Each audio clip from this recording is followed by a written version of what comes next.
we gather here, bring you all together this time every year. This is our 6th year for this, to talk about really the state of green business. I hope you all by now have had a chance to download and scan at least the report that we put out about 3 or 4 weeks ago. There's both a PDF edition and a cool iPad edition that Danny Kelly, our executive producer, creative director, put together.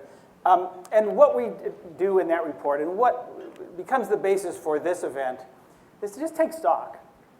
We started out by asking the question, for all of the news stories we do and the events and the research and the executive membership that we bring together, sustainability professionals, is it moving the needle? And that's what we try to do in this report. And also, what are the key trends? So we take a look at what the trends are and also look at the key indicators. And then this index, which is really interesting, we're going to bring on Rich Mattison from Trucost and John Davies in a couple of minutes. But we take a look at the number of metrics. Trucost has been in the metrics business of assessing individual companies' natural capital footprints. And again, we'll talk a little bit more about what that means. We asked Trucost to put it together in the aggregate to say, for US companies, S&P 500, and for a global group of about 1,600 companies from 24 developed countries, is what all the good work that you all are doing, is it making a difference? And the answer is not so much. That's the cold, hard reality. In fact, the progress that we saw over the past few years is plateauing. It's starting to lose altitude. And in some cases, actually go in the wrong direction. On the key indicators, energy efficiency, greenhouse gas emissions, water use, air pollution, waste, and so on, we're not seeing the progress we used to make. And in fact, some of these indicators are starting to go south. Maybe it's in search of warmer weather, I don't know. But also, even the transparency and disclosure, which has sort of become table stakes for companies, is leveling off. The number of companies that are disclosing different kinds of things around sustainability in general and their risk profile against water that are getting third-party verified, just the overall amount of information that's being disclosed is leveling off. We're just not seeing the levels of progress we've seen. There is good news.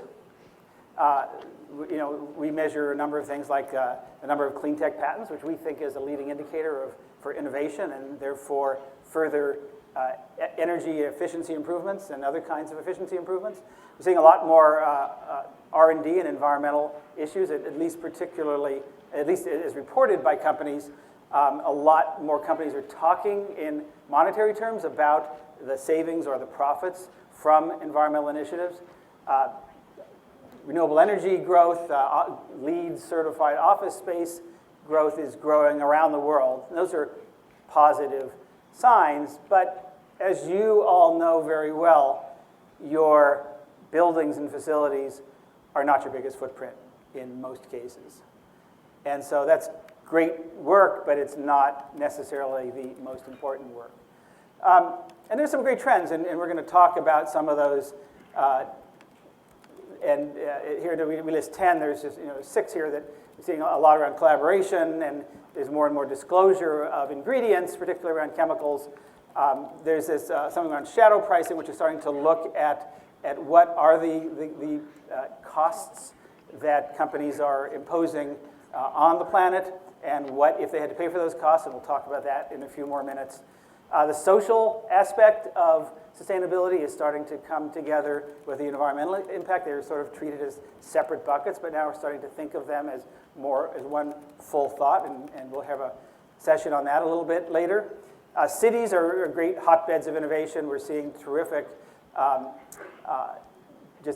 first of all, partnerships with cities, but also out of that, new kinds of efficiencies, new kinds of benefits that help both citizens and businesses. And food. Food systems are becoming part of the conversation now much more than they had in terms of the sustainability impacts, not just of the food itself, but of how it's produced, where it comes from, how far it comes, and all the various inputs. And again, we'll have some sessions on that. But the bottom line is that we're not moving the needle. We're just not moving the needle, and that's the big challenge. And that's what I want to talk about over the next 3 days is how do we do that? How do we get further faster? What are the opportunities? What are the things that we could be doing next? I don't know exactly why the indicators are plateauing. My guess is that you've all picked, as we all love to call it, the low-hanging fruit. Done all the easy stuff, the quick ROIs, the light bulbs and exit signs and other energy, HVAC kinds of things, and some building and facility kinds of things. But now it's time for the higher hanging fruit. What is that for you guys? What is that in your organizations? And how do we start addressing that? How do we get to the next level of efficiencies, of sustainability wins? How do we do that with good, acceptable, and even attractive ROIs? How do we engage everybody in the process? All the things that I know you think about every day in terms of engaging employees and communicating this internally, externally, upstream and down. But how do we dig deeper? That's part of the conversation we want to have. We're going to, over the course of the next 3 days, 4 themes that you're going to hear a lot. One is about natural capital. We're going to talk about that in a couple of minutes with Rich and John. What is this concept and why is this now becoming a topic that is material for companies? And how are companies thinking about it and measuring it? We're going to have a number of sessions, one in a few minutes, but we'll hear from Mark Tursek and talking about that tomorrow. Will be a session from the Natural Capital Alliance. I'm sorry, I got the name wrong. It used to be the Team for Business. What's it called? Natural Capital Coalition. Thank you.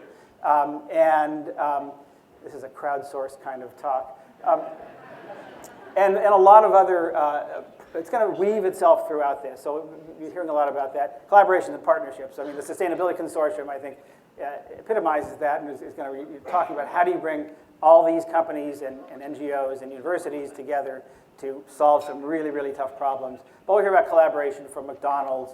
We'll hear about collaboration in a number of different ways between Dow and the Nature Conservancy and a number of supply chain kinds of things. And how do we harness that? How do we, I think we're just getting going and learning how to collaborate and partner. And I want to talk about what are we learning and how do we get further, faster with collaboration. Supply chains, one of the things, we may talk about this with Rich, is that if you look at where the 4 sectors that have the biggest natural capital costs, that in effect inflict the most damage environment, it's utilities, it's food and ag, it's oil and gas, it's basic resources, which is forestry and ag. In other words, it's the top of the supply chain, the beginning of the supply chain. And so while we're doing a lot of great stuff on the products, it's the design and the packaging and distribution and logistics, 2/3 of those impacts come from the beginning of the supply chain. So how could we dig deeper there? We'll be having a number of different sessions where we'll be talking about supply chains. And then finally, as I said, moving beyond the low-hanging fruit, what are companies doing? How are they thinking about the future? How are they looking at 2020 goals? We had a great session on that this morning. And these 4 themes, I think, and there are probably some others, but these are ones you're going to be hearing a lot about, and in the context of how do we get to the next level of successes, of improvements, of advances, and how, when we come back here for GreenBiz Forum 2015, 2016, and 2017, we'll be able to talk about a whole new level of improvements and start to bend those progress lines back, heading up. So with that, let me invite 2 terrific colleagues out on the stage. One is John Davies, the Vice President and Senior Analyst at GreenBiz Group, and Rich Mattison is the CEO of Trucost. John, thanks, Richard, Joel. Come on.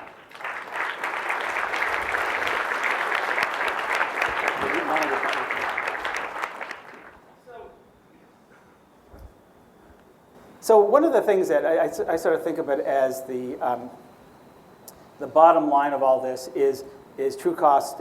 You look at the natural capital costs of individual companies and then aggregate that to all businesses. And if you look at the trend lines there, you'll see that those costs continue to rise globally. They're sort of leveling off in the U.S. But first of all, talk about what are you measuring, and what does that mean, natural capital costs? Yes, I mean, a lot of businesses for quite some time have been measuring individual types of environmental impact, like carbon emissions, waste, water consumption, and other things like air pollution, for example, and toxics. But part of the challenge to various different stakeholders that we've found, and with sort of the mainstream part of the business community, if you like, is that what does that mean? I mean, if I said to the room here, what is more important, 10,000 tons of carbon emissions or 1 gram of mercury to the local river, that's sometimes a challenging question to answer. So what we've done, really, when we're looking at environmental costs or natural capital, is we're looking at the dependency on scarce resources. So water in a place where water is relatively scarce should be kind of more valuable, you would guess, than water in a place where it's relatively abundant. And yet, from a market pricing perspective, we found that if you look at water prices globally, there's a negative correlation, in fact, between the price of water and how scarce it is. So that means we're actually encouraged to use water where it's more scarce, which is the reason why in certain provinces in China, the 10 provinces that create most of China's exports are the 10 driest provinces. So economically, that doesn't really make sense. So what we're doing is we're applying environmental economic principles and analyzing different types of environmental impacts and pricing scarcity. So pricing water as if it were scarce, pricing air pollution as if it were to reflect the human health costs, the reduction in crop yield, the damage to infrastructure, and the acidification of waterways. And that's really what we mean by natural capital, is we're pricing dependency on scarce resources and impacts created by business activities that create damage to society as a whole that are not necessarily paid by those businesses. So you're able to, for a given company, look at the price of water in China, in a, let's say, a water-stressed area, versus Pacific Northwest of North America, where it's less scarce, and being able to price water differently for that company based on its usage in each of those areas? Sure, yeah. So if you take commodity markets, for example, and if you take a look at cotton from Pakistan, and certain regions in Pakistan where water is quite stressed, is actually the same price, say, as cotton from certain places in the United States where water stress is less of an issue for the cotton crop. And yet, so in the commodity markets, let's, for sake of argument, assume that that's roughly the same price. However, actually, the difference is 100 times in terms of the water stress. So in other words, the crop is 100 times more likely to fail in Pakistan than it is in certain places in the United States. And yet, the price is the same. So markets are failing to price risk. They're failing to price scarcity until it's too late. So of course, when you do have a drought that affects a crop, say, then the price of that commodity goes up. But it goes up for the commodity globally.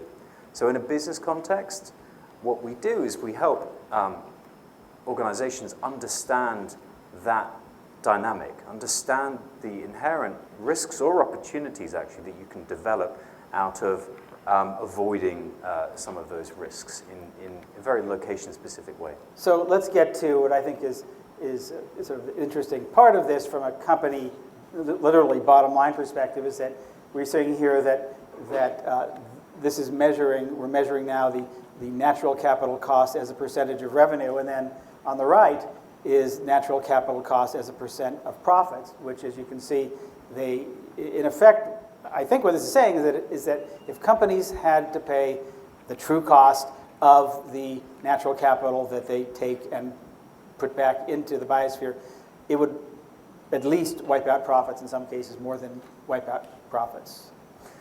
Yeah, and really so this is sort of highlighting the point that basically if you take a sort of average of set of business activities, and this should be no surprise to people in the room, if you examine business as usual, if you like, for the global set of companies that we're looking at, including supply chains, then you can see that on average, it's unsustainable.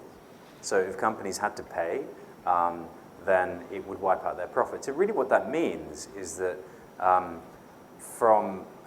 effectively society is paying today or in the future this cost, and companies are not paying this cost.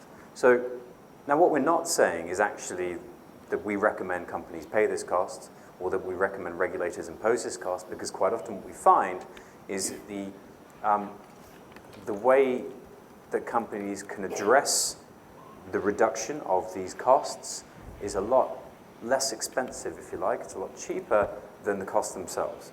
So you could, for sake of argument, reduce that 100% wiping out of your profit to maybe 5%, 10%. So what is the significance then for this group? Is it an academic exercise, or what do you do with this information as a company? Well, it's not an academic exercise because it's here and now. So if you look at raw material inputs, commodity costs, believe it or not, commodities are 3 times more volatile today than they were a decade ago. And a lot of that volatility is triggered by natural capital shocks or water events, for example. If you look at regulation, so we're not talking here solely about climate change regulation, carbon, which has been problematic. But let's take air pollution, for example. If you're not factoring in, at some point quite soon, the potential increase in manufacturing costs in China as a consequence of air pollution, then that would be a mistake, in our view, because we know, for example, that China, because we've helped sort of formulate some of these policies in China, has just announced a new green credit policy. It's a new lending policy that restricts capital flows to polluting industries in China, which is going to increase the cost of capital. It's going to increase the cost of borrowing. And so straightforwardly, that will increase the cost of manufacturing. So you could say then you shift manufacturing to another location, but there's a cost of change also. So what we're essentially saying is these costs will come to bear. And so therefore, if they are going to come to bear, it's quite important to understand how large they are, the timing, the likelihood. And in fact, if you look at the World Economic Forum's latest global risk reports, if you looked at that report, it's an annual report they produce this for Davos every year, and they highlight risks that 1,000 experts identify as most likely and most probable to have a major impact on our economies and our companies. And 5 years ago, there was not a single environmental risk in the top right-hand quadrant, the most important quadrant. And this year, 6 of the top 10 were risks linked to natural capital degradation and environmental factors. Mm-hmm. So given that, and John, I want to turn to you, and by the way, all these charts that we're showing are right from the State of Green Business Report, so you can just download them as part of that. John, given the rising conversation at Davos around this, is natural capital something that the companies we know in this room talk about? Is that a term of art these days? So that's a great question, Joel. I think if let's say there is a sustainability industry and we're all in it, I think we tend to tie our shoelaces together to make it really hard to walk. And what I mean by that is we invent these terms that then we expect everyone else is going to embrace because we know the inside baseball language of these terms.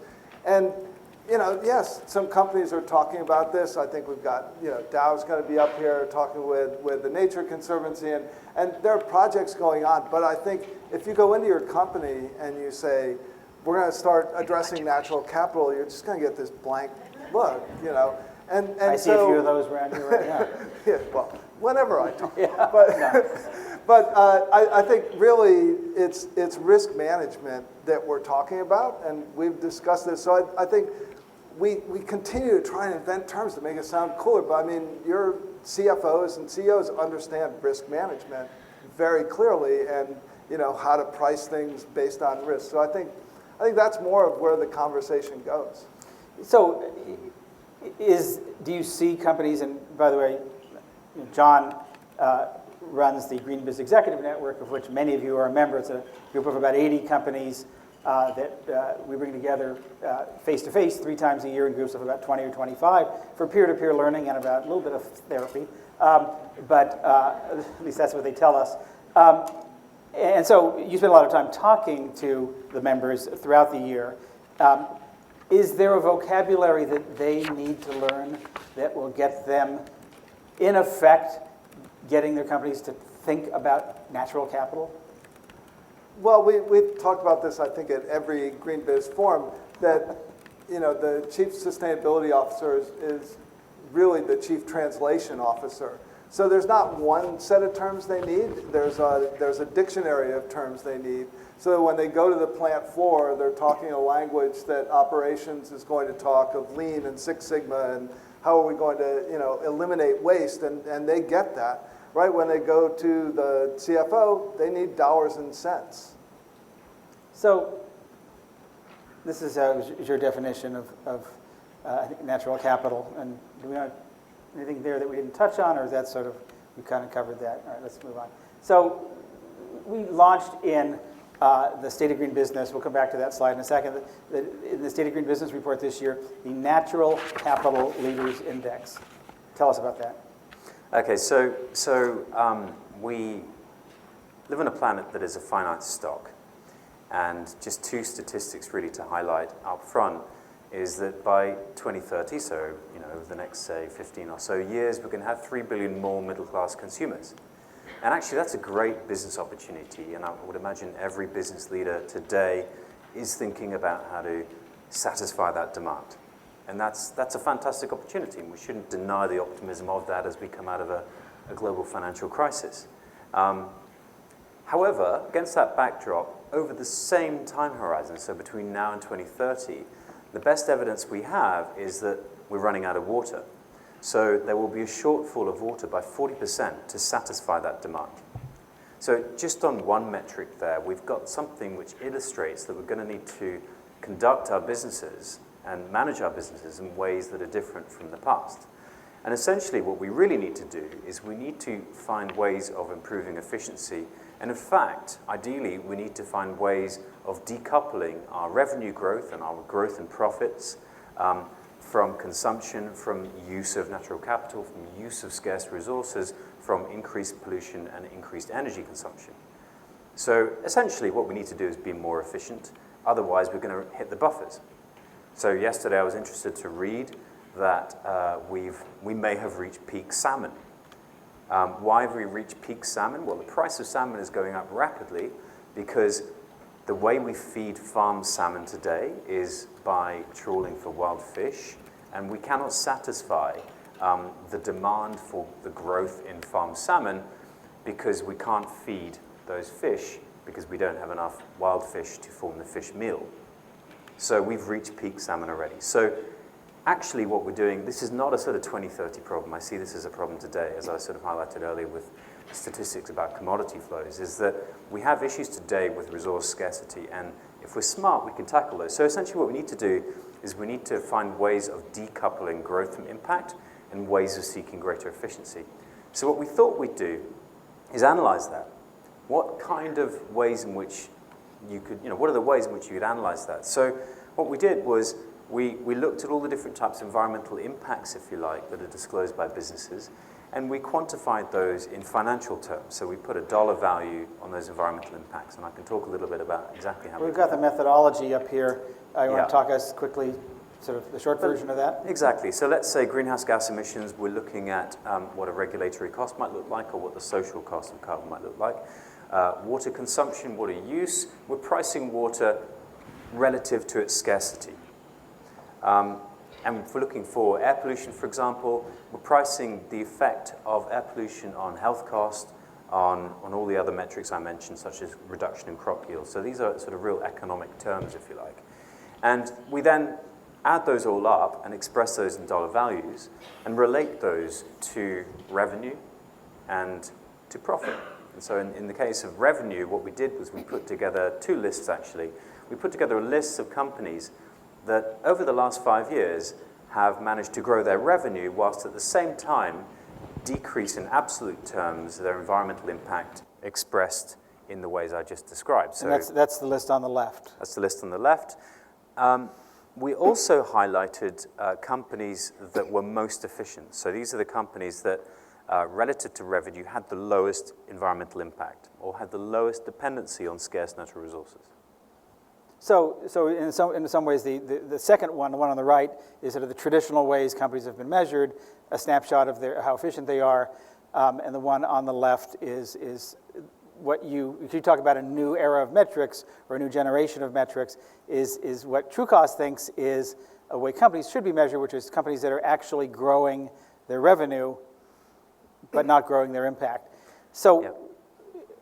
sort of ask you the question that I asked before, which is, well, so what? I mean, what do we do with this information? What's the value of it for companies? Well, I think the value of it is multifold. I think, any statement such as, we want to halve our ecological footprint whilst doubling our revenue growth, we want to be net positive, we have cradle-to-cradle products, we follow circular economy principles. All of these are effectively about decoupling some kind of economic activity in terms of growth from environmental impact or dependency on scarce resources. And that's really what we're highlighting. The question is how you measure that.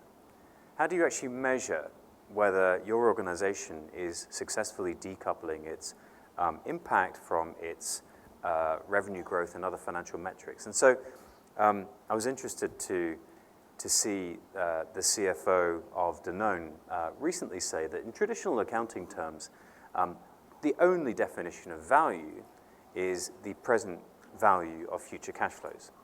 And that's it. That's basically what it is.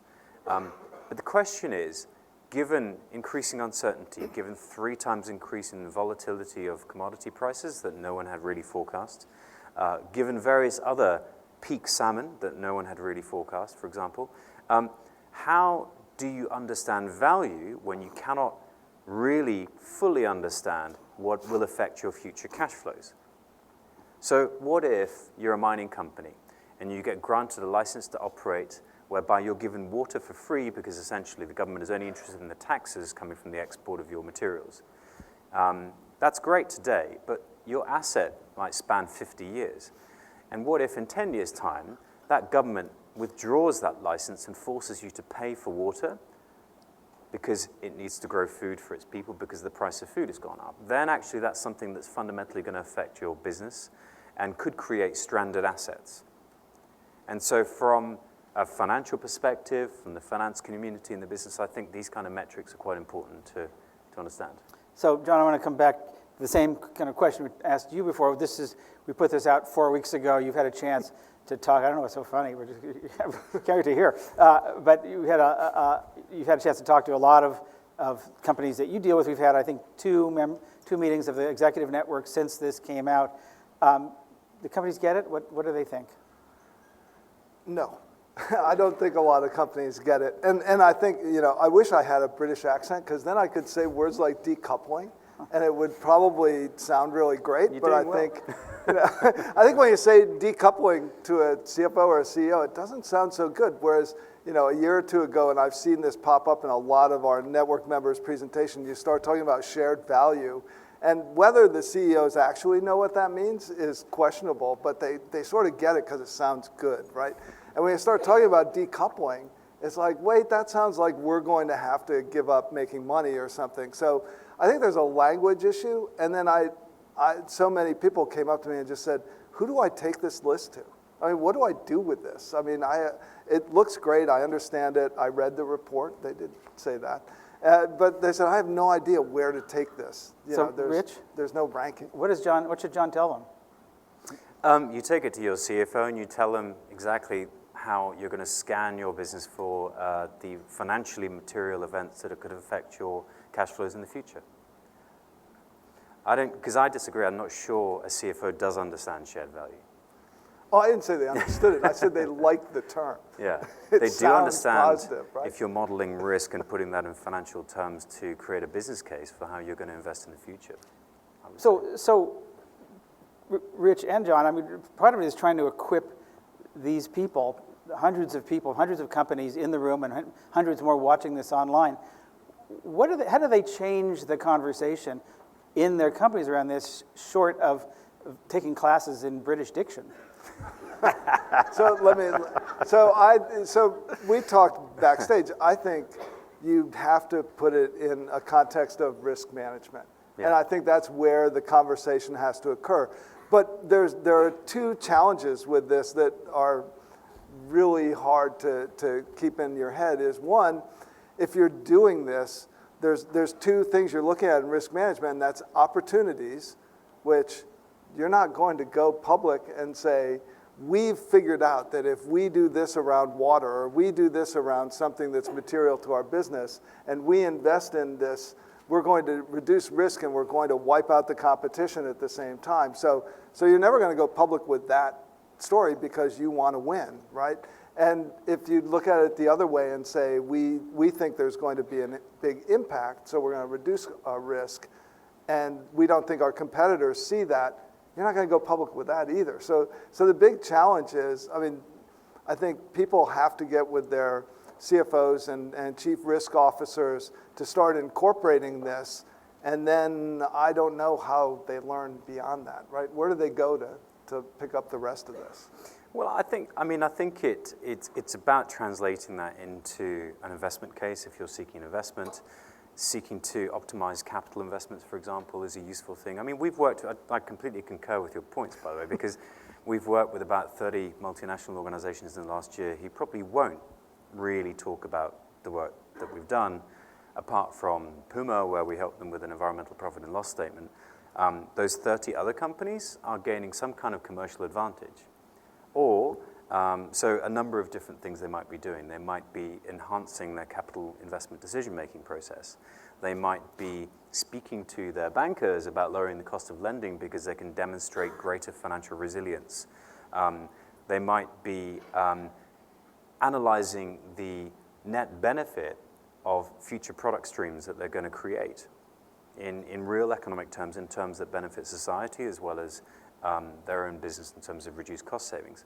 They might, for example, such as Unilever, be highlighting the avoided costs, the costs they've avoided through their sustainability strategy in given years in the future. So Unilever last year said it avoided about 300 million euros of cost by essentially bypassing the commodity markets and creating a divergence in that contrast that I described earlier on, for example, with cotton, but other commodities whereby the markets aren't pricing risk. So that when everyone else suffers that higher price, you're not, because you've bypassed what is effectively a global commodity price. So there are a number of different opportunities, I think, to develop out of this. And I think the challenge is a lot of organizations may not necessarily talk about it because it can be competitive. Okay, well, let's come back to this because I want to move on to another part of the report, which is this thing, which kind of makes my head explode a little bit. But John, this is one of the things you do throughout the year, and in a separate body of research that we put in the State of Green Business report is the state of the profession, of how we're doing as a profession. What's going on with these three colorful lines? Yeah, so this is a little bit of a, excuse me, this is a little bit of an eye chart, if you will. But we ask the question twice a year. We go out and we ask, what's driving your sustainability program? And so we've been doing this since 2009. And you can see this blue line is the economy, right? So in 2009, it was a big driver, sort of gone down. Yeah, it bounces around, but it goes down. So it's not really as big an impact. The green line is the one that I think everyone here wishes were going straight up, which is customers, whether it's B2B customers or B2C consumers. But frankly, it's just a flat line. What about B2B? What's the tracking? The tracking is that they're not driving the discussion. Right. They're not really pushing the needle for companies. Because I think everyone in here would love it if their customers said, you need to perform these things. You need to be more sustainable. But the thing that is really interesting to us is this continuing ascendancy of leadership being the driving force in companies. And I think we see it sort of on two sides when we have conversations, sort of one-on-one conversations. If you see a program which has lost its chief sustainability officer or the team is shrinking, you might look at CEO change and say, hey, have they had a new CEO in the last 2 years? And that could explain a lot, right? And the same thing happens if you look at programs that are investing more, that are really doubling down on it. You can also often find there's been CEO change or some senior leadership change that's caused that. So, yeah, I mean, leadership is one of those words that, kind of like you find on a rock in a garden sort of words, or kind of like shared value. In terms of, what do we really mean by that? And is it always the CEO or the C-suite? Is it, because I see in some companies, this isn't being driven by the top, it's being driven sometimes at the bottom, sometimes even in the middle. Well, yes, but I think where you have a lot of success is when you've got the C-suite providing cover. It's not that they're out there talking, not everyone is Paul Pullman, right? I mean, they're not out there promoting sustainability every day, but they're providing the people who are doing the work cover to get it done, right? So if the CEO is saying this is important to us, it's a lot easier to go to the next level of executives and, if you're lucky, middle management, and getting more done because he said he wanted this done.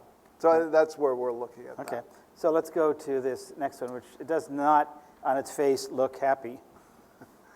So there's a couple things with this, and we do a report in the fall that's our salary survey, but we're really looking at a lot of different trends around the sustainability job market.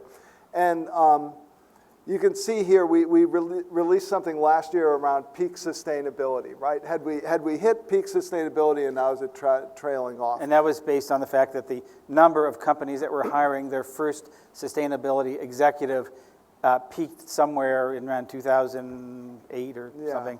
And that the number we had, at least measured in 2013, was about the same as it was in around 2005. So it had sort of started to come down. So where are we now? So where are we now? I think what we're seeing with this is that, most teams are not big teams. You're looking at teams of 2 people or 5 people. There are very few companies that have large teams.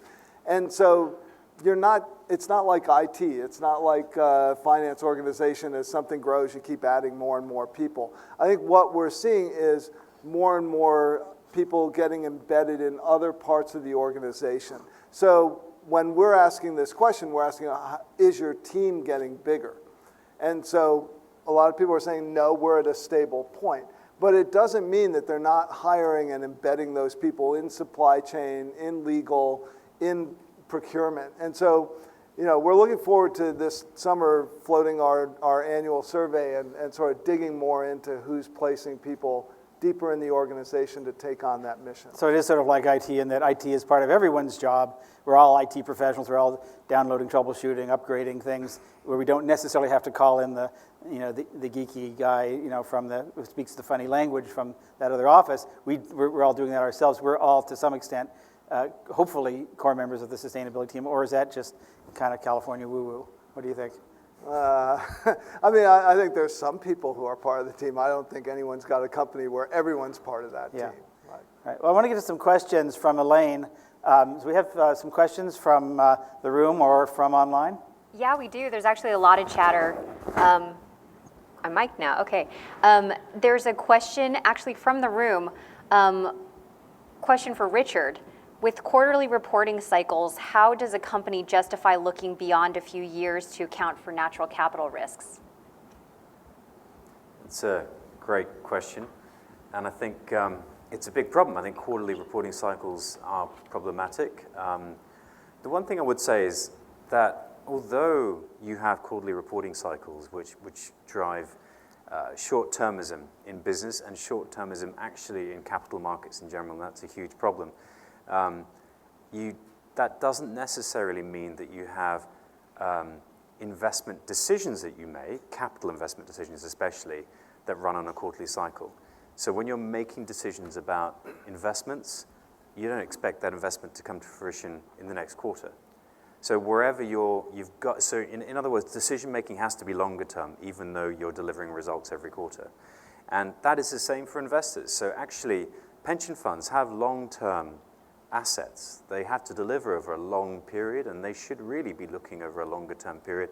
And yet, for some reason, they give mandates to fund managers for quarterly performance targets. So we have these constraints at the middle of the interaction between companies and shareholders that are on a quarterly basis. But on either side of that coin, you do have a longer term, a need to analyze longer term risks. So, for example, pension funds are currently analyzing their portfolios for stranded assets.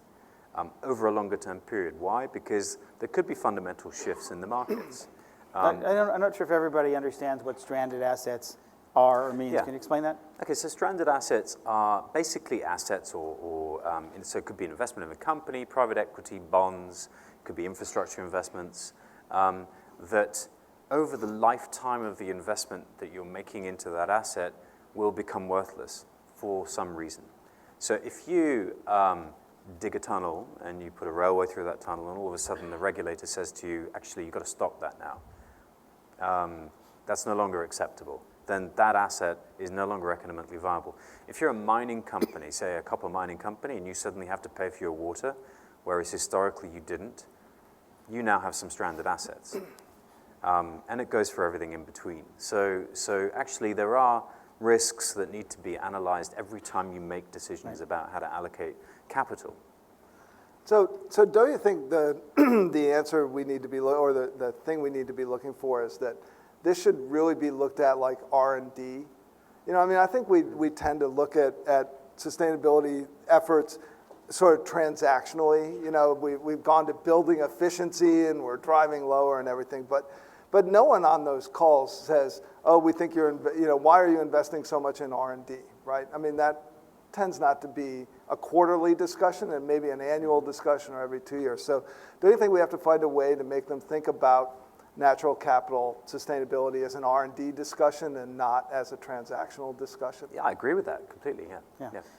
And speaking of stranded assets, get ready for the term stranded carbon, because that's one we're going to be hearing a lot more about. We won't talk about that now, but that is showing up increasingly on the radar, and it's another one of those things that we'll see who really gets that inside the organization. Elaine, what else we got? One question is, do you think integrated reporting and the framework of integrated reporting will drive an uptick in natural capital valuation?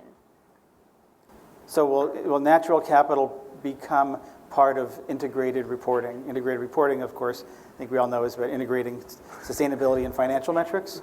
If Trucost has anything to do with it, I think it will. But I'll let you take it. What do you think the reality is? I think obviously so the IIRC's framework describes 6 capitals, of which natural capital is one. And they would argue it's not the sole thing to look at. It's equally important to look at the financial sustainability of businesses, intellectual property, human capital, social capital, the whole range of different things that derive value in a business or that a business relies on. And so, what we would say is actually that's a good framework to look at things, because there are instances where businesses deliver huge benefits that aren't truly recognized, and they should be analyzing and understanding them better. Instances where businesses potentially currently are not delivering huge benefits on the flip side in another form of capital through overuse of stressed resources, if you like.